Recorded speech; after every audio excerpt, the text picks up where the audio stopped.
نحمد و نصلی علی رسولہ الکریم اما بعد۔ لالچ یہ بہت بری بلا ہے۔ اسی لالچ کی وجہ سے انسان بسا اوقات ایسے نقصان اور گھاٹے اٹھاتا ہے جس کی بھرپائی نہیں کی جا سکتی۔ بسا اوقات انسان اسی لالچ کی وجہ سے اپنی دنیا اور آخرت دونوں تباہ کر بیٹھتا ہے۔ اسی حوالے سے، اسی مناسبت سے ایک بڑا دردناک اور عبرتناک ایک واقعہ میں آپ کے گوش گزار کرنا چاہتا ہوں۔ واقعہ دراصل یہ 1914 یعنی کہ پہلی عالمی جنگ سے پہلے کا یہ واقعہ ہے کہ ایک تاجر شخص تجارت کی غرض سے ملک شام کے شہر حلب کی طرف روانہ ہوتا ہے، لیکن جیسے ہی وہ نکلتا ہے برف باری شروع ہو جاتی ہے، طوفان شروع ہو جاتا ہے، راستے بند ہو جاتے ہیں۔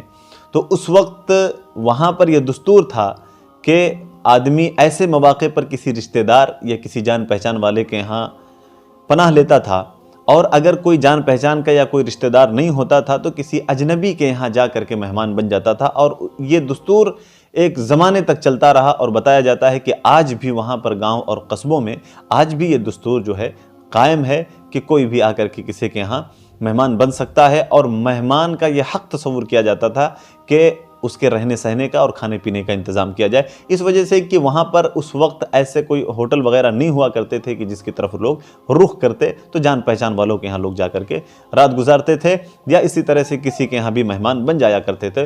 تو یہ تاجر جو شخص تھا، تجارت کی غرض سے نکلا تھا، اس کے جان پہچان کا کوئی نہیں تھا وہاں پر، تو یہ ایک اجنبی گھر پر اس نے دستک دی، دروازہ کھولا گیا، اس نے بتایا کہ ایسی تکلیف ہے اور میں اس مصیبت میں گرفتار ہو چکا ہوں، لہٰذا میں مہمان بننا چاہتا ہوں۔ تو گھر والوں نے بڑی خوش دلی کے ساتھ اسے خوش آمدید کہا، اور اس کے بعد پھر انہوں نے اس کے رہنے سہنے کا اور کھانے پینے کا انتظام کیا۔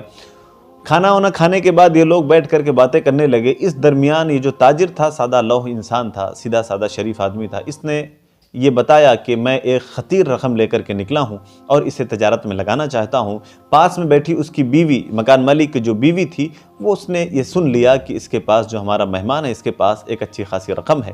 چنانچہ اس گھر کے اندر صرف 3 افراد تھے، میاں بیوی اور ان کا ایک لڑکا تھا۔ اس گھر کے اندر صرف 2 مکان تھے، ایک مکان میں میاں بیوی رہا کرتے تھے، ایک کمرے میں میاں بیوی رہا کرتے تھے، دوسرے کمرے میں ان کا لڑکا سویا کرتا تھا، اس میں رہا کرتا تھا، اور دن کے وقت دیگر ضروریات کے لیے دونوں کمرے استعمال ہوا کرتے تھے۔ تو مکان مالک نے اسی کمرے میں، جس کمرے میں اس کا لڑکا رہا کرتا تھا، اسی میں اس کے سونے کا اس نے انتظام کیا۔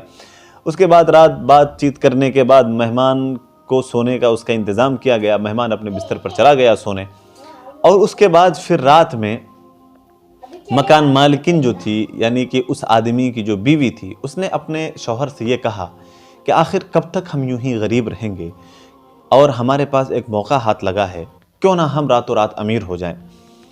تو اس کے آدمی نے کہا کہ یہ کیا بات کر رہی ہو، یہ کیسے ممکن ہے کہ ہم راتوں رات امیر ہو جائیں؟ تو اس نے کہا کہ ہمارا جو مہمان ہے اس کے پاس ایک اچھی خاصی اور بھاری بھرکم رقم ہے، کیوں نہ ہم اسے مار کر کے اس کے مال پر قبضہ کر لیں۔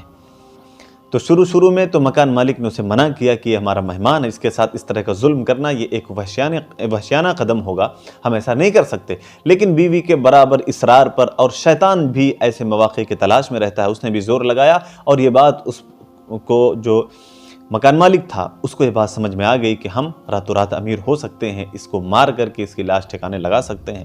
بہرحال ان لوگوں نے پلاننگ کی، اور اس طرح سے رات جو ہے آدھی سے زیادہ گزر چکی تھی، اور یہ لوگ اپنے منصوبے تیار کر چکے تھے۔ رات کے وقت میں میاں بیوی اس ارادے سے نکلے، آدھی رات کے بعد یہ لوگ اس ارادے سے نکلے کہ ہم مہمان کو قتل کر کے اس کے مال پر قبضہ کر لیں، اور اس طرح سے مکان مالک آگے اور اس کی بیوی جو تھی وہ پیچھے یہ لوگ گئے، اس کمرے میں پہنچے، کمرے میں داخل ہوئے، کمرے میں بالکل گھپ اندھیرا تھا۔ مکان مالک جو تھا اس نے اپنے مہمان کے بستر کو ٹٹولا اور خوب اچھے سے اندازہ کر کے اس کی گردن پر ایک زوردار حملہ کیا، اور جس طرح سے بکرے کو ذبح کرتے ہیں اس طرح سے اس نے اسے ذبح کر دیا۔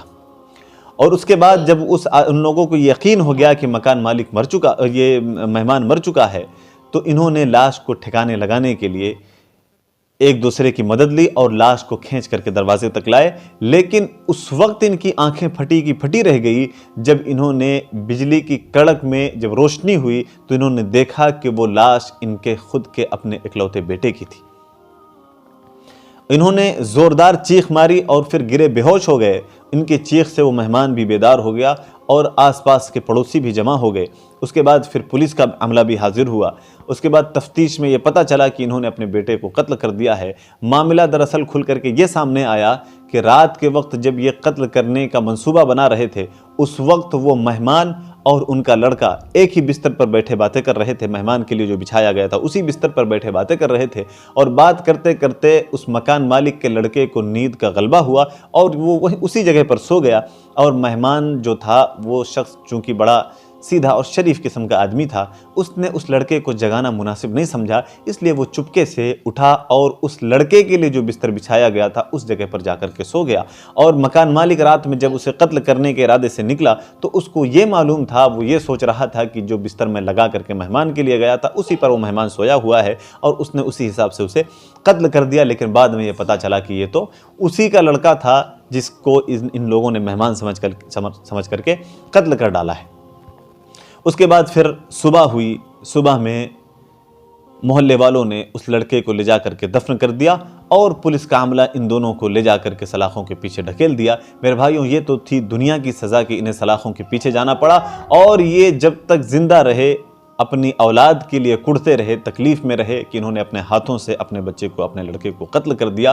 اور اصل تکلیف جو ہے، اصل عذاب جو ہے، وہ کل قیامت کے دن ہوگا جب حساب و کتاب کا معاملہ ہوگا، اللہ تبارک و تعالیٰ کے حضور یہ معاملہ پہنچے گا۔ وہ سب سے بڑا امتحان اور اس وقت جو ہے سب سے بڑی آزمائش اور سب سے بڑی تکلیف کا معاملہ ہوگا۔ تو وہ اصل ابھی جو حساب و کتاب کا مرحلہ ہے وہ ابھی باقی ہے۔ اسی وجہ سے میرے بھائیوں، قناعت پسندی انسان کے اندر ہونی چاہیے، قناعت پسند ہونا چاہیے انسان کو۔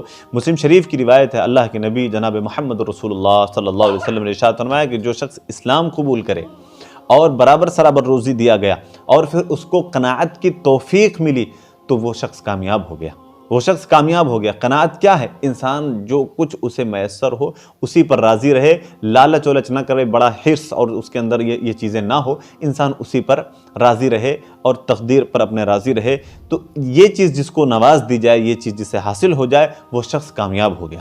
اور اس کے علاوہ اللہ کے نبی جناب محمد رسول اللہ صلی اللہ علیہ وسلم نے ایک بڑا بہترین اسلوب بیان فرمایا ہے، بہترین طریقہ بیان فرمایا ہے کہ انسان کے اندر لالچ نہیں آ سکتا ہے اس پر اگر عمل کیا جائے تو۔ فرمایا اللہ کے نبی صلی اللہ علیہ وسلم نے کہ انظروا الی من هو اسفل منکم ولا تنظروا الی من هو فوقکم فهو اجدر الا تزدروا نعمت اللہ علیکم۔ یہ متفق علیہ روایت ہے، بخاری اور مسلم کی روایت ہے کہ تم دنیا کے معاملے میں اپنے سے نیچے کی طرف دیکھو، اپنے سے اوپر کی طرف مت دیکھو۔ دنیا کے معاملے میں، مال و دولت کے معاملے میں اپنے سے اوپر کی طرف مت دیکھو بلکہ اپنے سے نیچے والے کو دیکھو۔ اور عبادات کے معاملے میں، آخرت کے معاملے میں تم اپنے سے اوپر والے کو دیکھو۔ تو یہ بہترین اسلوب بیان کیا اللہ کے نبی صلی اللہ علیہ وسلم نے۔ لیکن اسی چیز کو اگر انسان الٹ دے تو اس کے اندر اس طرح کے جذبات جنم لیتے ہیں، پیدا ہوتے ہیں، جس کی وجہ سے انسان اپنی تقدیر پر ناراضگی کا اظہار کرتا ہے، اس کے اندر لالچ اور اس طرح کی جو ہے اس طرح کے جذبات پیدا ہوتے ہیں، اور پھر وہ دنیا حاصل کرنے اور اس کے حرص میں بہت کچھ کر جاتا ہے۔ جیسا کہ میں نے ابھی واقعہ بیان کیا کہ انسان اس قدر لالچی ہو جاتا ہے کہ وہ اپنی ہی اولاد کو قتل کر بیٹھتا ہے۔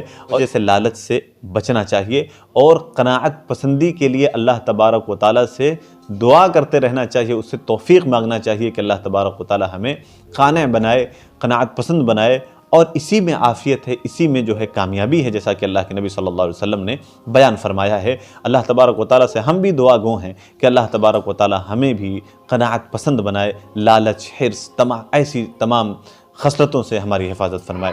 آمین۔ وآخر دعوانا ان الحمد للہ رب العالمین۔